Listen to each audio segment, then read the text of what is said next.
my friends, and welcome to episode 50 of the Kiss Army Nation podcast. We are your hosts. I'm Pasquale Veri. And I am Claudio Spera. Welcome to the show, everyone. So in our last discussion panel, we looked at Revenge and how that era was the beginning of Kiss's comeback. Now, in this episode, we're going to look at the Unmasked album. Now, I think we could all agree that most fans believe that the Dynasty Unmasked era was the beginning of the decline of Kiss. But the question is, was it really? Do you agree with the final panel of the Unmasked album that said Kiss stinks? Did they in fact stink? And that's the question we'll be discussing today. So to discuss this, we are joined by our dear friends, Craig Patton and Patrick De Montigny. Welcome to the show, guys. Thank you so much. Always a pleasure. Always nice to see you. So we're so excited to do this episode. So we were really looking forward to discuss, Unmasked and as Paz was saying, kind of the decline of Kiss. So, but before we get into the discussion, I would like to ask you an off-the-topic question. So, what are your thoughts about the second release of the Soundboard series, Craig? Listen, like I said before with the other one, it's for me, I would like to see vintage stuff, and I think most of you guys are with that too. It's already really available. I'm not really a big fan of those. It's not the Kiss usual package of photos or surprises and stuff like that. I don't know. I'm not a big fan of them. Okay, Pat? As for myself, well, I was looking forward to the second edition of that series, and when I saw what it was, I was like, "Oh no, are you guys for real?" Because they're releasing something that's already out there now. I know that the previous one was something we had already seen, but something officially released with Eric and Ace was kind of cool, So I was looking forward to something a little more. I'm like Craig, a little more vintage. I was highly disappointed, and I'm afraid this might hurt future releases, because if the people I saw comment on this are gonna do what they say, which is not buy the album, I'm afraid it might hurt sales for the next one. Okay, well, maybe it's going to be a lessons learned, for the band. Mm-hmm. So, Pask, what do you think? Well, you know me. I become a vinyl Kiss freak. And I look forward to any Kiss vinyl that comes out, and I get excited about it. And having said that, I wasn't as excited about this one. The first one was really good. I felt it wasn't fantastic, but it was really good. It was a good start. Now I can't wait for the second. That's going to be a lot better. It's the beginning of something big, and in fact, it wasn't. And yeah, I was disappointed by that. Like everybody else, I would like to see or hear something more vintage. Personally, I would love to hear the Unmasked era. I know we're talking about Unmasked right on this episode, but I want to hear the 1980 Unmasked with Eric Carr. Mm-hmm. I think that would have been amazing. I love the rendition of the songs from the Unmasked album on that tour. So for me, again, like everybody else, something vintage. But still, will I buy it? Yeah, I ordered the colored vinyl, the black vinyl, the CD, the whole kit and caboodle. Okay. How about you, Claudio? Well, in my case, I was extremely disappointed, as you guys were saying. I think the band, they missed the boat again, a big opportunity to actually step up with this series of releases. Even though maybe they don't have to come back to the original lineup or something really vintage, but even in the 80s or 90s, there's so much stuff which is kind of unique that we all want to hear, with good sound and everything. And this release, to me, it has nothing special. Actually, it had been released as instant live, after the shows. So I don't get it. Maybe there's a drastic change in sound, which I doubt, but to me, I don't get it. I don't understand why they released this specific show.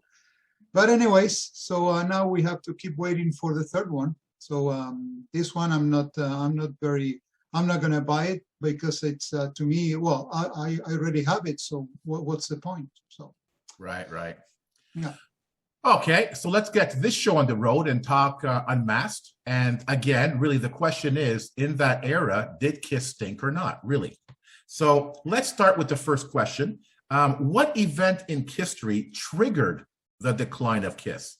In other words, what happened in history that you said, yeah, that's the beginning of the end? Craig. Yeah, I think for me it was the different direction musically and a personnel lineup way. I think that the music was more poppy, more disco-ish, which we weren't accustomed to in the earlier albums. Although there's some good tunes in there, but I think in a personnel way, I think it was the end of Peter. It was a big question mark more for Ace. What's going on with him? Although like I said, there's some good songs in there. But it lacked that rock and roll direction. They played more for, they said at the time, the more pop that was going on at the time to go with the times. But I think that disco, I think at that time and pop music was the way to go, and they just followed the leader, right, kind of thing. Although there was some heavy tracks in there in those albums, but I think that definitely it was a different direction that turned me on. Yeah. Okay, so for you, the decline was the Unmasked album. Yeah.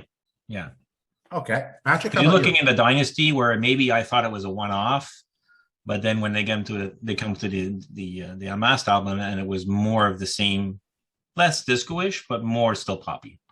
Okay. You know? All right, Patrick, how about you? I sort of think the beginning of the end was definitely Dynasty because,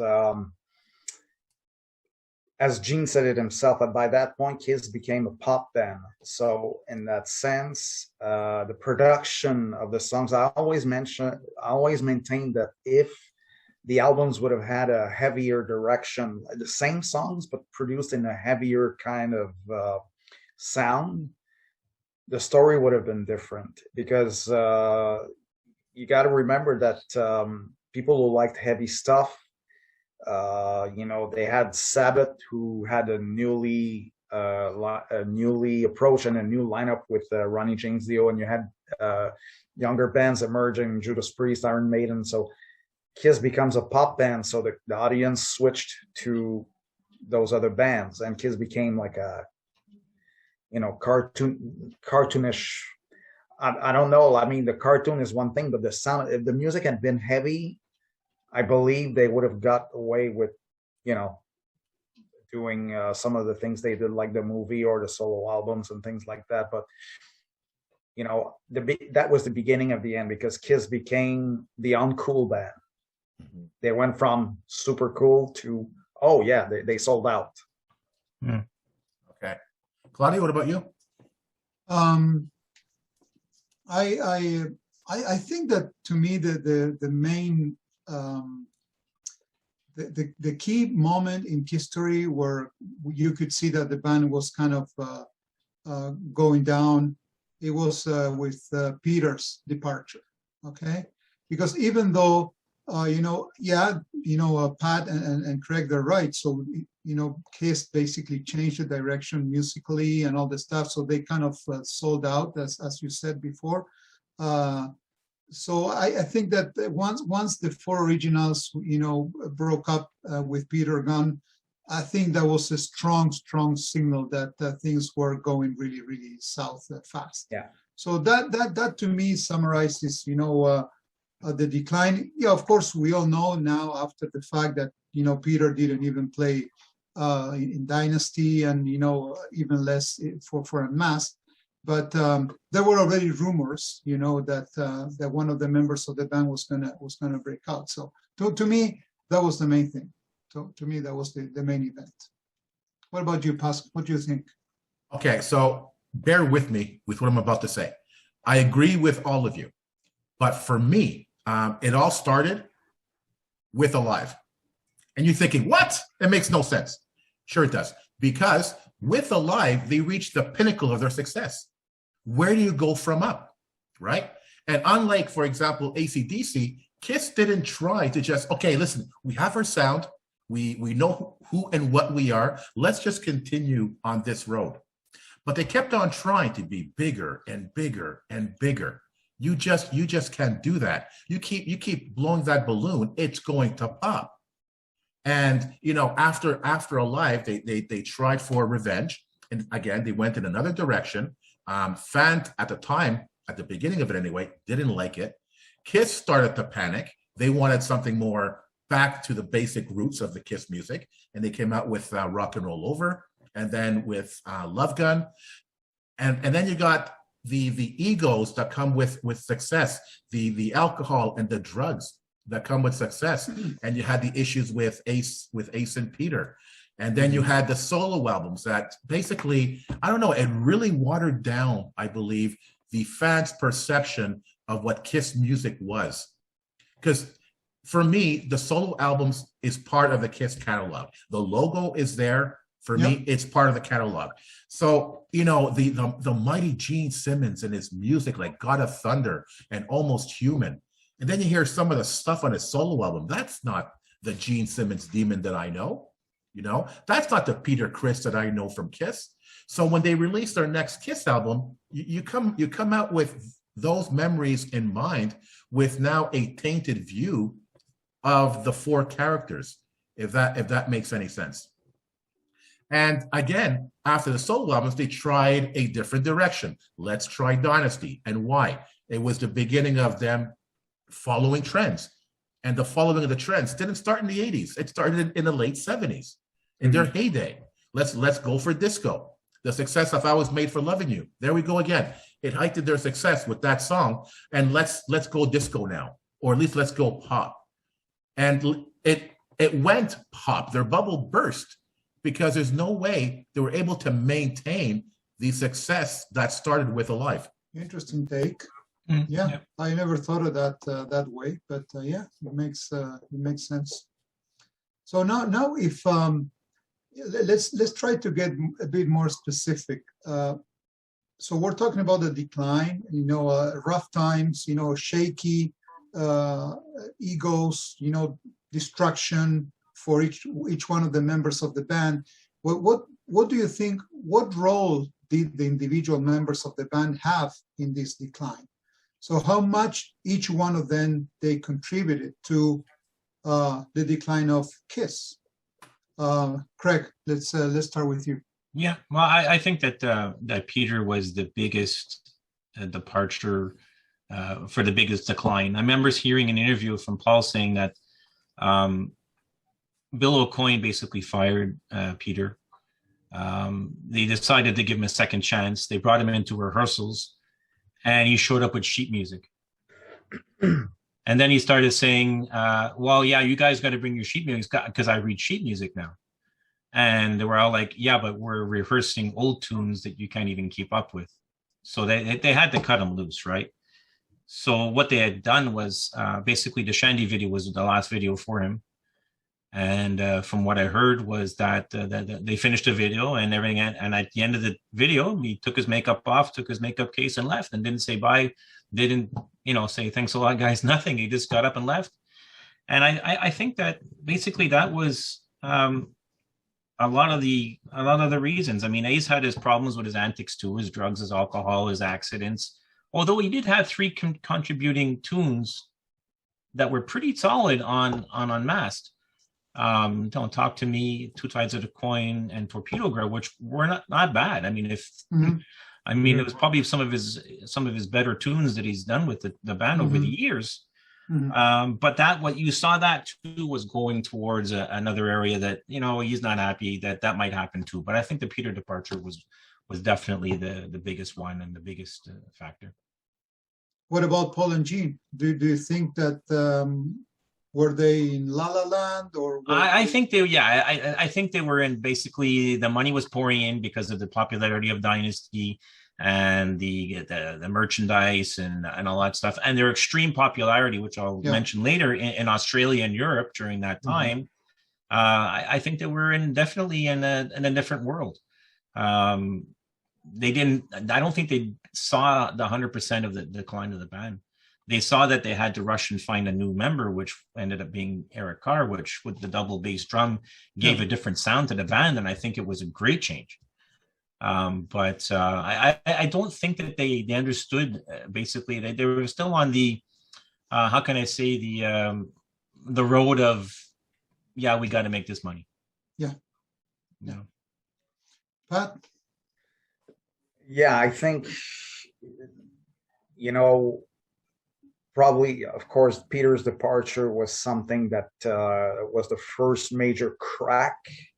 And also, I think Gene, in a way, what he was doing, because I always go to references, but I remember reading history and Paul saying something like what Gene was doing at that time was as damaging as what Peter was doing to Kiss, but on a different level, because Gene's attention started to go Hollywood, and all of that. So his heart wasn't into Kiss, really. And Ace, at least, he blossomed a little bit, even though that was short-lived. But I think the only one who really was able to not get too distracted from outside distractions was Paul. Paul. Paul, his main focus was always Kiss. For him, that was his main focus. But I think the other three, especially Gene and Peter, got caught up in other things. Gene with Hollywood and the women and all of that stuff, and wanting to make a movie. And Peter, well, he had his problems as well. Mm-hmm. So I think they all contributed. I don't think any of them were framed to have that kind of popularity. I think they were all taken by surprise, because considering they became popular very fast. Yeah. Shortly after they formed, they become pretty big. They didn't have the story like the Beatles, who struggled for a couple of years in bars where nobody cared about them. Yeah. They went from being in a rehearsal studio to, we're going to have an album out soon. We're going to do a big tour. And then, so. Yeah, it was too fast. Yeah. Really too fast, for sure. And I think all of them reacted in a different way that affected the band. The lesser one was Paul. Okay. Thank you. So, Basque, what do you think? I want to take a bit of a different perspective here, because it's, a lot of fans talk about this particular subject, and we talk from the point of view of almost like we were there, and it's based on information that we've learned in the past 40 years. I want to go back and look at this from the perspective of, well, I remember being there when, in the era, in the 70s, when all this was happening. So for me, the issue with the bands started with the solo albums, because the band always talked about being like the Beatles, being four members of a band that's together as one. Everybody sings. We are one unit. And, even as a kid, you could look at the solo albums and go, why is Kiss doing individual albums now? They're no longer a unit. They are individuals. And then from that, you could extrapolate and tell yourself, well, there's got to be some problems in the band, because why would they do this? So for me, I could pretend I don't know any of the inside information that I've researched and read about in the past 40 years, but the solo albums, I think, was a wake-up call for fans, the general public, that there's something really bad going on here. Mm-hmm. Claudio? Look, again, as I said, at that time, I think we all agree that Kiss has always been dysfunctional, okay? The four members of the band, historically, we can only take maybe, 73, 74, 75 as a real team. And then things, started to kind of fall apart for different reasons. And then there was Bill O'Coin, kind of trying to moderate the situation. They were bringing different, producers and all of that just to keep the band going. But then they got so big in '79, that it became a real company, right? It was the Kiss company. It was a big thing, too much money flowing.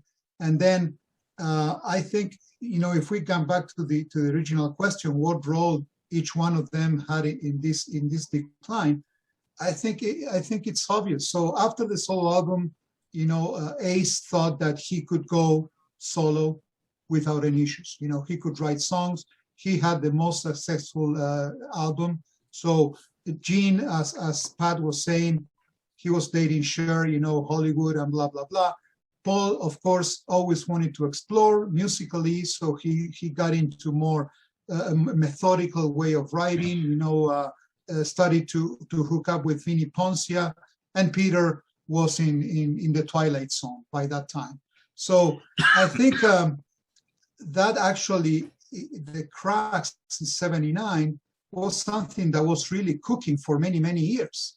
The thing got so big that it was out of control. And we'd have to remember also that there were big management issues in the band at that time. Bill O'Coin, he wanted to step out, and Paul and Gene were paying more attention to lawyers than to Bill O'Coin as it was happening at the beginning.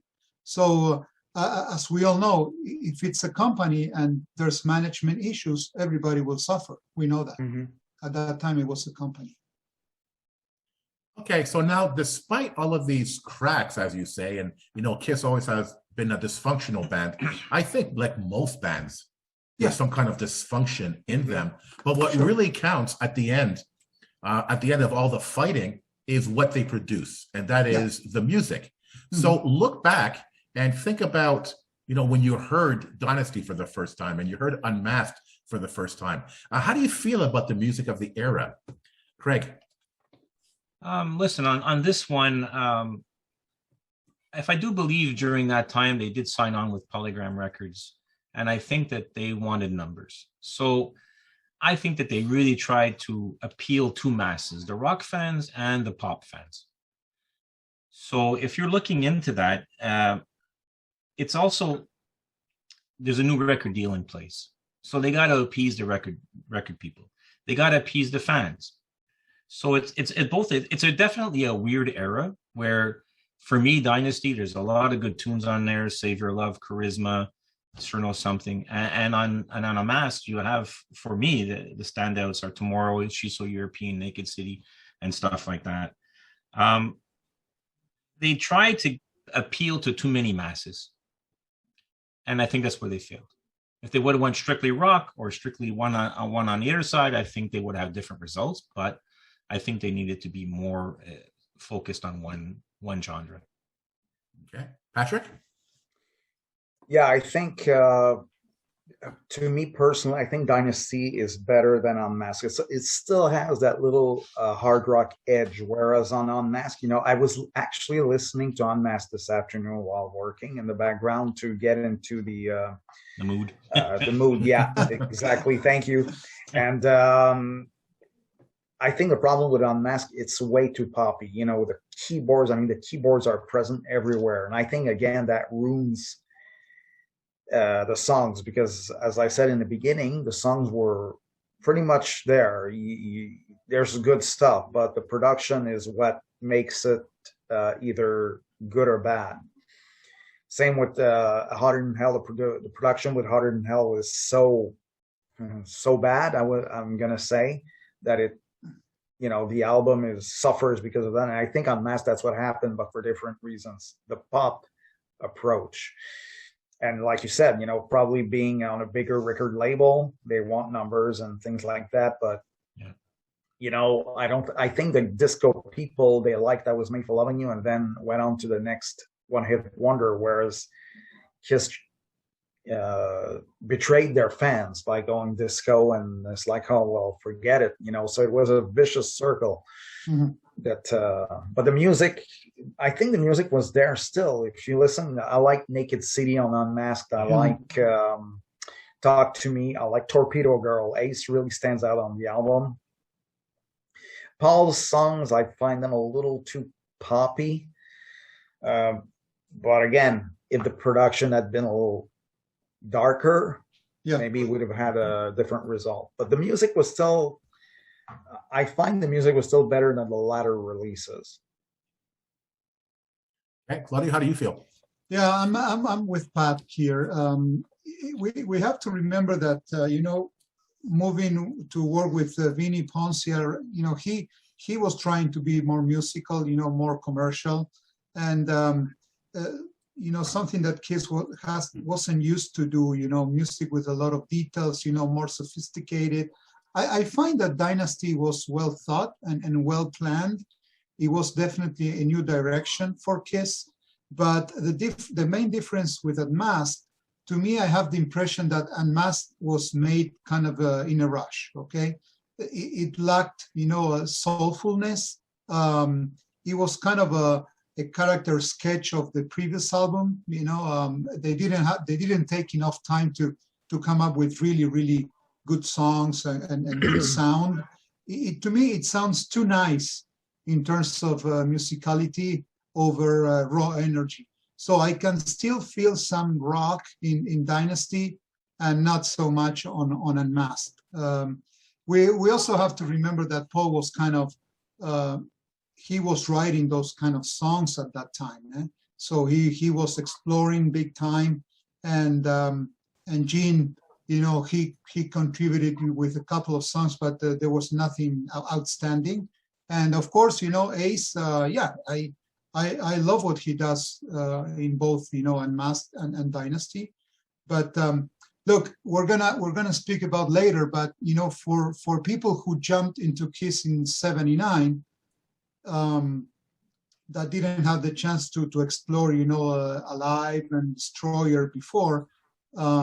Those were great albums, man. So Dynasty and Unmasked, they were huge, internationally. Maybe not so much in North America. But hey, they captured new market with those two records, big time. Okay. Pasc, what do you think? I agree with you, Claudio, in the sense that, Unmasked didn't have that rock edge to it anymore. And I mentioned this in previous podcasts. As a kid, I remember I didn't like the first three albums. I thought they were just way too heavy for me. I didn't like the Alive album. It was just way too heavy for me. I loved the catchy songs of Destroyer, Rock and Roll Over, and Love Gun. That was a style of Kiss that I really enjoyed. Only later did I enjoy the first three albums and The Alive, which is now one of my favorite albums. And, with Dynasty, it's a little different because Dynasty, I had bought tickets for my first Kiss show. That was the first time I was going to see Kiss live in my life. At that point, I think I didn't see them on TV except for Kiss Meets the Phantom. And the excitement of that concert for me was life-changing. So that Dynasty was the album that supported that tour. I loved that album like crazy because I was going to hear that album live. Kiss was going to sing that album live. So, and again, it had that rock edge to it. I forgave I Was Made for Loving You because it was catchy. It was a little bit rocky. I mean, I enjoyed it. I loved songs like Charisma on that. That was a Gene Simmons song, and I couldn't wait for him to play it in concert. Now, a little aside, I remember him playing Charisma at the Montreal Dynasty show. I just remember it, but I have the vinyl of that show, and he didn't play Charisma. I looked up the set list. He never played Charisma at the Montreal show. I don't know how I remember him playing it. I don't think they ever played it live. I don't believe so. No. But I have this vivid memory that he did, Yeah. It's strange. But again, like I was saying, that was definitely a Gene song. And I remember being excited about the latest Kiss album, Unmasked. I was living in the South at the time, and I went to the music store to buy the album. And I just remember, even by the album cover, I wasn't impressed. What's this? And then I listened to the album and said, whoa, no, this is not Kiss. Like Patrick was saying, it was way too poppy. And like Claudia was saying, there was no rock edge to it, And for me, that was my decline of my interest in the band, which was ironically to many fans, the decline of the band as well. So Mhm. at the time, and I'll talk about it At more the later, time. but at the time, I could Yeah. see why that album was the beginning of their decline. Yeah. Sure. With time. Hey, so we talked about, the decline and, the role of each individual, management issues. The big machine was going down fast. So what kind of damage control do you believe was done to keep the band's, head above water? And do you think it worked? So what kind of systematic things do you think that management was trying to do to keep the band alive and money coming? Craig? Listen, I think that it started in the Dynasty era where they had this big promotion, the return of Kiss, 3 years in the making, all this stuff. Definitely a propaganda story there. I think they deferred their popularity to Europe and Australia. That's where they were really, really huge. And I think by doing that and saying that Peter wasn't really officially out of the band until the album's release, kept some of the fans still enticed, right? Yeah. To not see the cracks that's happening. Yeah. But definitely, I think the popularity in Australia and Europe, that's where they were selling, that's where they were making their money. It wasn't in North America. No. Going back to what Pas was saying, that album cover, it's for me, it's an insult to themselves because it's like a cartoon. It's like, even that thing that says, I still think they stink. It's kind of like a parody on themselves, right? That's the take I take on it. Although, I love the poster that comes with that. I think what towards the end of that was the kids are people too with that Eric Carr introduction. Mm-hmm. It brought a different sound, a different vibe to the band, more youthful, more energetic, more approachable. That's what I see. But it's definitely, for me, was getting out of North America and going and seeing first time in Australia, first time in Europe, Yeah. and selling out over there. Yeah. But do you agree? What do you think? Yeah, I think Craig hit it. Hit the nail on the head. I think they knew that in North America they couldn't even sell out 2 nights of the Palladium to introduce Eric Carr, which a year prior would have been unthinkable. Mm-hmm. But but they could concentrate. Oh, in Europe we're big, Australia, so that was kind of a it was a reminder, hey, we're still big. But by the time the hype died down in Australia, and then it was like a rude awakening, because now all of a sudden they're nowhere. Yeah. Apart maybe in the 16 magazine. But I think the popularity that they had in Australia helped. The pain they had by firing Peter, and maybe the lack of musical direction as well, I think. Yeah. Because you can see it when you watch either there was this show called Inner Sanctum where they did a special on Kiss in 1980 in Australia, and wow, it was huge over there. So they were like, oh wow, things are going so great, they didn't have time to realize what was going on back home. Yeah. I think. So, Agreed. it's only later on that they were like, okay, now we're in trouble. That's right. Ask. Again, I think that the damage control that they were trying to save Kiss in the late 70s, for me, was again the solo albums. That was their way of appeasing each of the band's egos to come up with their own album, their own music. No one telling you what to do, how to do it. Just do what you want, and then we're going to come back together as a band and continue forward. I was struck with what Craig said. The return of Kiss. The return of Kiss from where? They never went anywhere. They were always around, and that was the machine, Claudio, that you're talking about. It kept on churning Kiss all the time. So the return of Kiss, what does that mean? What that means, I think, was that the band separated in their solo albums, and now they came back as a band again. And now that we got that out of the way, we're back as a band and better than ever. And we all know that wasn't true. So they were trying to do some damage control, but it just made things worse. Yeah. Claudio? Well, I agree with you guys. It's I fully agree with you, Pascal.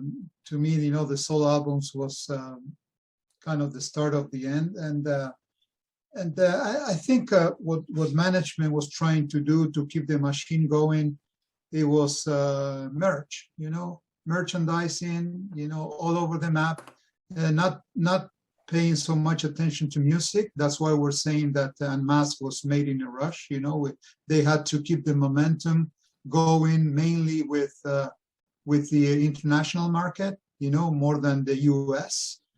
So that's why you had such a, you know, big singles like Shandy, Tomorrow, you know, in South America and Australia. I think that's what they were trying to do. Was that enough? I don't think so.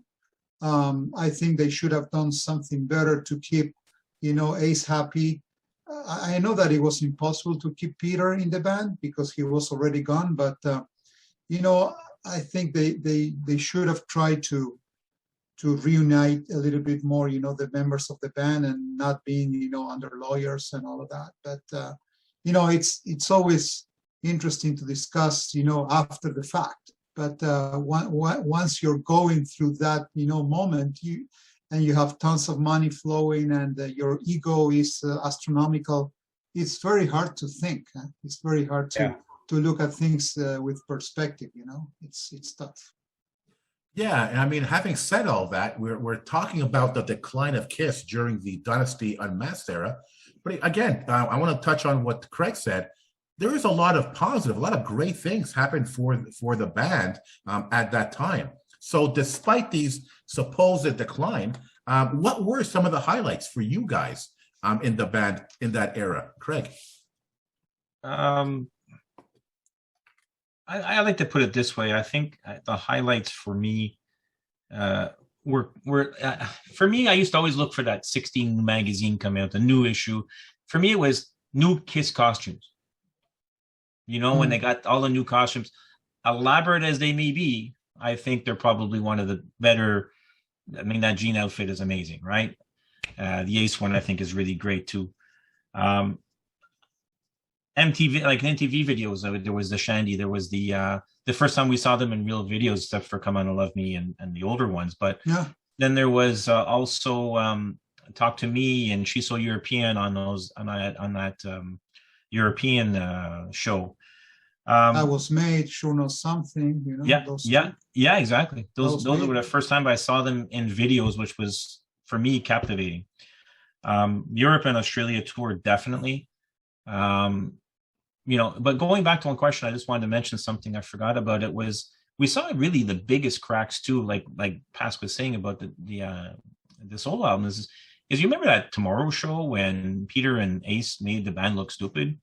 That was like a big crack. Who could forget that? You know, that was like the ultimate fupa where they're sitting there and you could see Gene's face like, oh my God, what rock can I crawl under? You know, that was their way of lashing out and saying, hey, we're not happy and this is not happening. Right. So, but getting back to the other one is definitely the elaborate costumes for me was the biggest thing. Okay. Patrick, how do you feel? You know, the highlight during that period, I think, is the Dynasty era because I think I preferred over the Unmasked era. You know, like the costumes, I mean, I see it as a one-time thing. I wouldn't want them to go back to that kind of style. But yeah, I mean, I know this is childish, but I kind of like the toys they released. You know, the little things like that during that era made it sort of like was seen as cheesy at that time, but now look at all the bands doing it, you know. But having said that, I think the highlight was definitely that Kiss was everywhere. You know, you could have you'd go into the variety store, you'd see a mag, you'd see everywhere there was something about Kiss. I remember even the vintage stores of Volcos here. I remember going in '79, there was this like, oh, they have posters and they have pins and things like that. So, because now at that point, Kiss was so huge. So that's a highlight for me. exactly. You could see the sealed albums, Dynasty, the solo albums. I mean, Kiss was really everywhere, so it was a great time to be a Kiss fan. Although what's weird is that the following year, you know, Yeah. Kaboom. they couldn't get arrested. You couldn't see them anywhere, which is kind of sad in a way. Claudia? Well, if I may, highlights could be either positive or negative. Just the main things to me during that era is, there was no tour, in the US for Unmasked, which is kind of a big thing for Kiss. Eric Carr stepping in, replacing Peter, first time ever, the original four, it was in the past already. And now I think Eric Carr had a good, reception from the fans. He was a humble guy, he was liked, and many fans, they jumped into the band with Eric. And then, as I said before, opening up new markets. We have to remember that Kiss was not extremely successful in some of the countries in Europe up until that time. Mhm. So when Kiss was huge in the US, they didn't tour, Netherlands, Norway, Denmark, not even Australia. So, but that was the time, they hit it well in France, in Italy, and I think they took advantage of it, and of course they could have gone to South America, but for political reasons, they didn't make it there up until '83 when they went to Brazil. But again, you can see that '83 is not that far ahead, and they filled up, the stadium in Rio with 200,000 people, and those 200,000 people, they got into Kiss thanks to Dynasty and Unmasked. Not on the '70s stuff, because some of the '70s albums didn't make it to South America. So that then, to me, that's a big highlight, for the band. Bas, what do you think? I never understood why Gene kept on saying, we're going to take over the world. Yet they're always focusing about their success in the US and not looking at it globally. Mm-hmm. And yes, their success waned in the late '70s with Dynasty and Unmasked. But again, Claudia, like you said, look how popular they were in Europe and Australia. Why didn't they say like, oh, we're not so big in the US? Oh, let's move on to other markets. We're huge there. And let's saturate that market till we're going to be huge somewhere else, But they changed direction to their detriment, Unmasked, because they were focusing too much about their lack of success in the US, and for some reason didn't focus on their success in European and Australian countries. Now, in terms of highlights, looking back, if you we've done a lot of fan profiles in this podcast, and you look at fans who became fans during the Dynasty and Unmasked era, they cherish that era as much as some fans cherish the early '70s, as some fans cherish the recent new lineup of the band, the Millennium Kiss, so to speak. So at the time, Kiss couldn't have possibly known the impact they had on fans. And they kept on saying, that they believed their decline was, looking out into the audience and seeing children. We became a circus. Yeah, maybe you did. But those kids are going to grow up and become huge Kiss fans and buy their stuff. And that's exactly what happened. And no, they didn't feel that was a thing they should capitalize on. Get the kids, because you get that 10-year-old, they're going to be fans for the next 30 years. But they saw it as a negative. At third generation fans. Yeah, exactly. And now they celebrate that, right? I mean, Craig, you've done it. You brought your kids to a Kiss concert. You put your kids on their shoulders. Paul points it out. That's just amazing. And it's too bad they didn't see that at the time. So for me, it's kind of hard looking at Dynasty and saying that's a decline, because it was such a key moment in Mike history and so many other fans as well. And, again, for me, the music of Unmasked was my decline, but I am sure there are thousands of fans out there that for them, it was not. Yeah, absolutely. So, during this, fantastic conversation that we're having, guys, we always talk about time, with such a long history, 50 years on the road.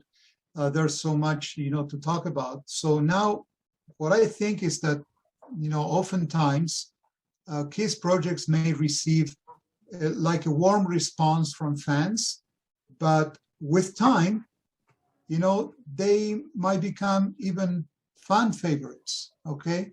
And do you think that is Unmasked such an album that, we were talking about decline like half an hour ago, and now we're realizing, hey, look, when you look back, I don't think it was a decline. So do you think that Unmasked falls under that category? Correct. Well, here's the take on that one. This was one of my suggestions for this, because I go through phases, right? You listen to certain albums at certain times, and there's always those go-tos. And lately I've been going back to some other stuff, like Unmasked, Carnival of Souls, The Elder and that stuff, right? So for me, it's basically revisiting those albums that were less popular and picking out the highlights of the album. And that album has, for me, a few highlights anyways, but it was a mysterious era. What was their direction? What was their fame? How was their popularity in that time? That's the thing that intrigues me most is the mysterious times. There's that one, there's The Elder, there's the Killers album. All that time for me, it's fascinating for me. Like what was going on behind the scenes, and what was happening in the KISS camp. Yeah. Patrick? To me, again, as I was saying earlier, I played the album this afternoon, and I still have the same, I'm irritated by the keyboards and everything like that. So I'm not sure, as for me, Unmasked is going to become like a classic or overlooked classic. I don't think, for me, Unmasked has that status, because the poppy sound and also what was going on in history at that time. So for me, it's like,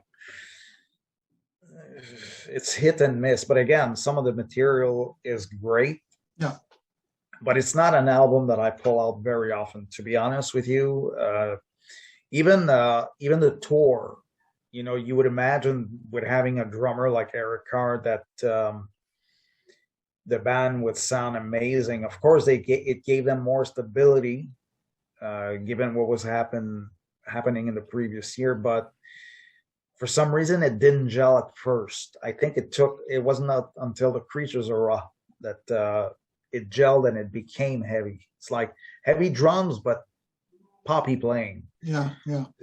For some reason, even the shows like on Kissology, it's not something that I like to watch. For some reason, something bothers me. So for me, the Unmasked era is very, it's the darkest period of the original first 10 years.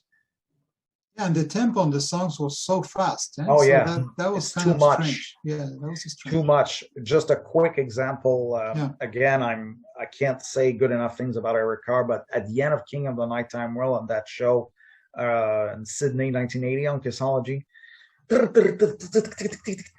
it's too much. We complain about Vinny playing too much, and I think that was a little overplaying. It's as if we got a fantastic drummer now, so we want him to show off, but Sometimes you don't recognize the song. yeah, exactly. Yes, So yeah. So Yeah. So for some reason, that period is my least favorite of the first 10 years. Definitely. Yeah. But with Gene Simmons' solo tour, he did play some of those tunes, not Naked City, but Cecil European and Nice. stuff like that. And you know what? I think that, Charisma. yeah, Charisma, yeah. Okay, he didn't play it 100% because he forgot the words or whatever the case may be, but that was given, right? But I think that they brought those songs into a different light where when they played them, they were more heavier. Yeah. Oh, nice. Yeah. So Nice. that's one way you can revisit the song, having a new version on it, Right. Yeah. True. Tusk? It's interesting because I feel that with each subsequent KISS album, it was a struggle to keep alive. KISS's entire career was a struggle, and every album is a reflection of that struggle.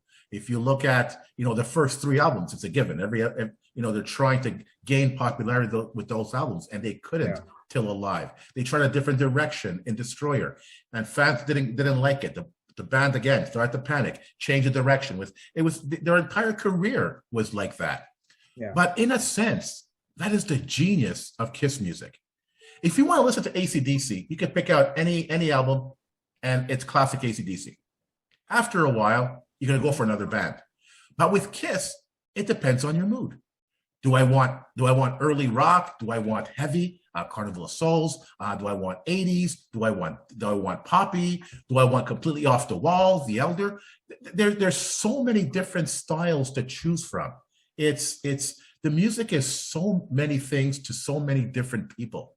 It's so many different things emotionally to so many different people. Yeah. And I think that is the amazing thing about Kiss music, that you have a range of choices with their different eras of music.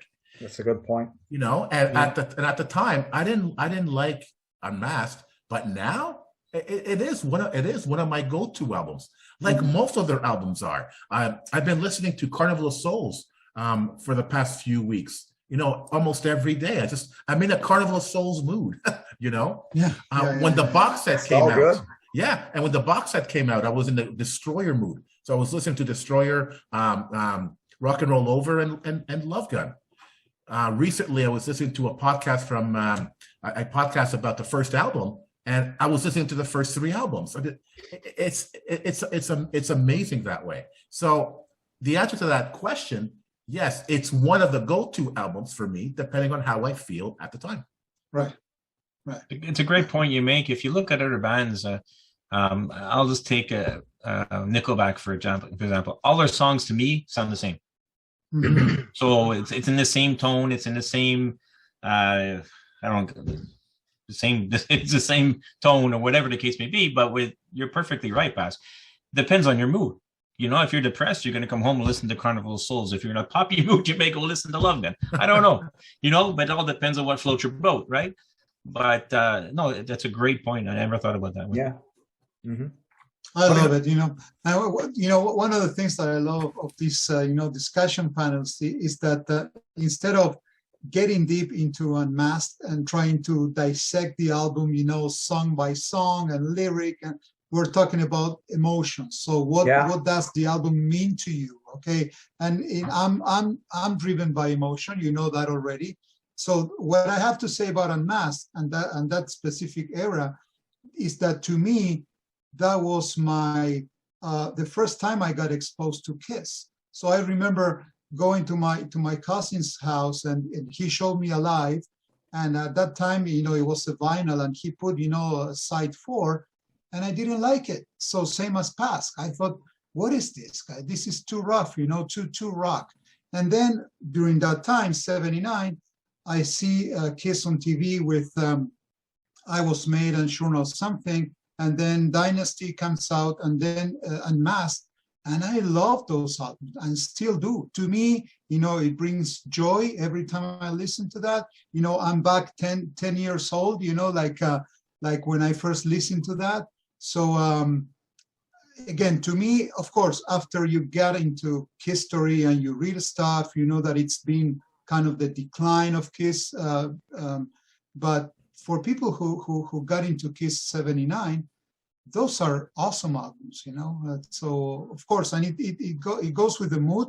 I'm kind of poppy, I love, the kind of songs that you can find there. But also it depends on the mood. But hey, we have all kinds with Kiss, so we can't complain. Exactly. Yeah.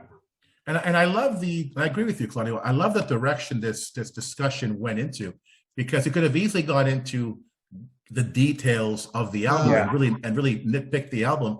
But like you said, it went into more of a emotional direction. And honestly, that wasn't planned. That's the direction this discussion went, And it just goes to show, what the Kiss music means to us and the emotions that it brings it brings out in us, Absolutely.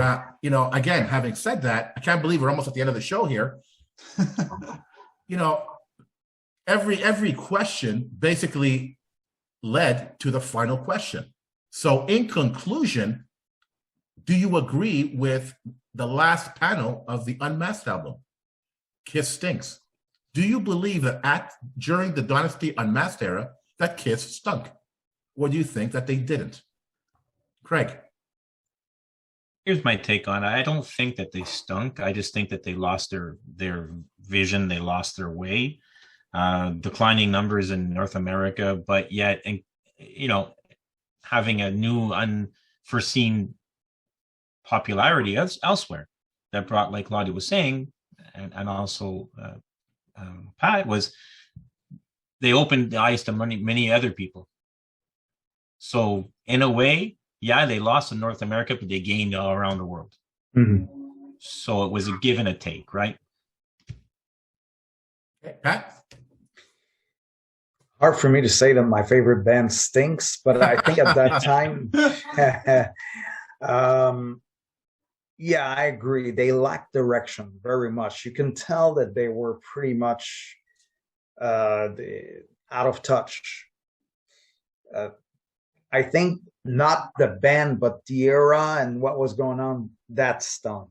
Because, again, I believe if they would have stayed rock, well, not the copy of the previous albums, but stayed in the rock vein, who knows what might have happened. So, but live, they didn't stink. I think they still delivered the goods, and but to say they stink, the era, the beginning of the end, it stinks that it was the beginning of the end at that time. That's what stinks. Yeah. Right.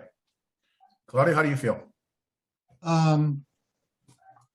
Well, definitely to me, no, it didn't stink at all.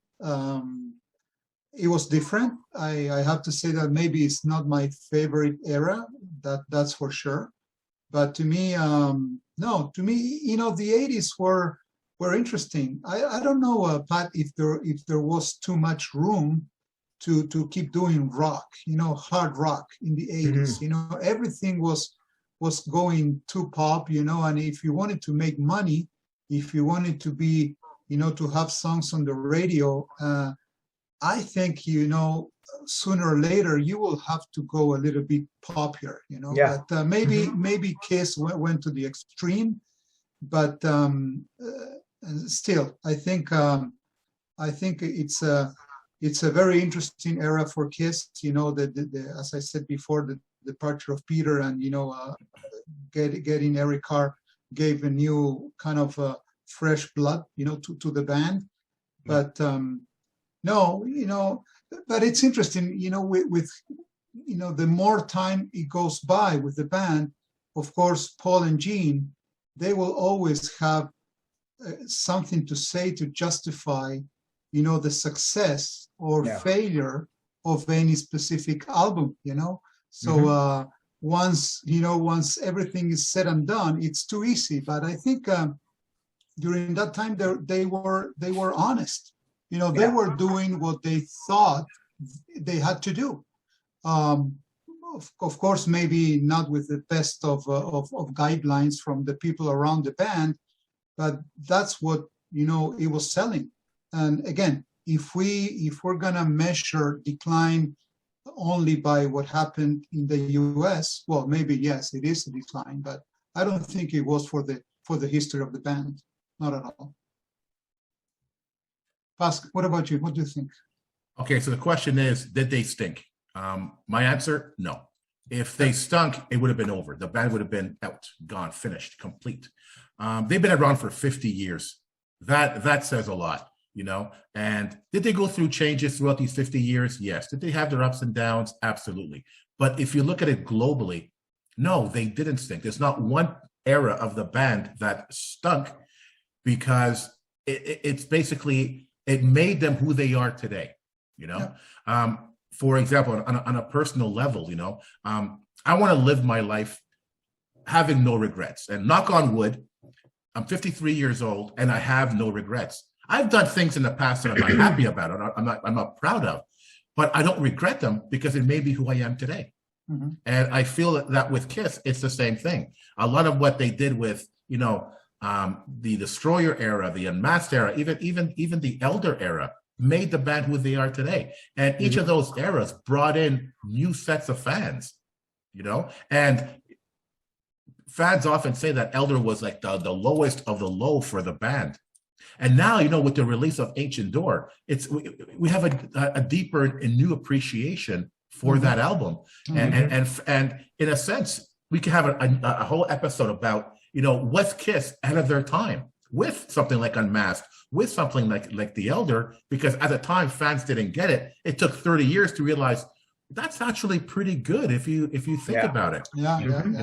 So no, I don't think they stunk, and because again, if they did, the band would be finished, and they're still around, and thank God that they're actually ending their career on their own terms, and not because of some kind of decline or lack of interest. It's on their own terms. And that is one heck of an achievement by a rock band. You don't see that very often. So congratulations to Kiss for that. Absolutely. There you go. You got it. Okay, guys. So it's unbelievable that it went so fast. We could keep doing this forever, hours and hours. But again, once again, Pasc will wrap up. But thank you, Craig. Thank you, Pat.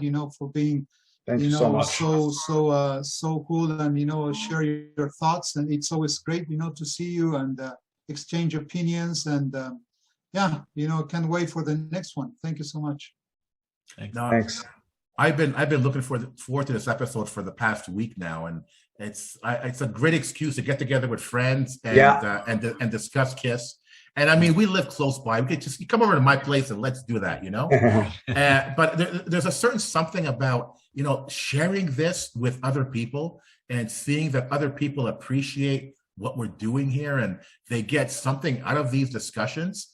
I could almost see them adding on to what we're saying, And it's great because there's no necessarily back and forth with our discussions. We just go around and discuss our own opinions, our own points of view, our own emotional attachments. And I think that's a great window to who we are and what the band means to us. And I think that's what makes these panel discussions for me very special. And I hope it's as equally special to some of our listeners. So, Craig, any closing remarks from you? We were just talking about emotional attachments to albums and stuff like that. I can remember every album, where I bought it, and what time it was. Right. Really? I can remember I was at Wilco when I bought Unmasked. I was at Sam the Record Man when I bought Destroyer. It brings me back memories, but I can't remember what happened, other things during that time period. But I remember what I bought, looking at it and go, oh, wow, yes, finally. Just wanted to put that out there because there is an emotional attachment for me anyway. I have fond memories of that. Yeah. Well, that shows, how much this band means to all of us. Oh yeah, it's unbelievable. The impact it's had on us. Absolutely. Oof. Yeah. Patrick, closing remarks? It's, as I said, I'll always like to discuss things with fellow huge fans because it's good to know I'm not the only one, and also we may not always share the same opinions, but that to me doesn't matter. What matters is that we discuss and go, oh yeah, I didn't think about it this way, or I don't agree, but it's a good point, that kind of thing. So it's healthy as well. I need that Kiss discussion with other fans, Yeah. And as much as, we think we know everything about the band, for me, having these discussions, I always learn something new. Yeah. Because I'm hearing something about the band from a different perspective. Yeah. And I think that's really valuable. That's the beauty. Yeah. Yeah. So once again, Craig, Patrick, thank you so much for being on the show. Thanks for having us. And let's do this again soon. For sure. So to the Kiss Army, thank you so much for listening. We hope you enjoyed this episode, and remember, never stop rocking. Take care, everyone. Bye-bye. If you enjoyed this episode, like and subscribe on YouTube, or follow us on Spotify, Automatic, iHeartRadio, or wherever you listen to podcasts. Don't forget to make yourself heard. Leave us a comment on Facebook, Twitter, or Instagram. See you all soon, Kiss Army.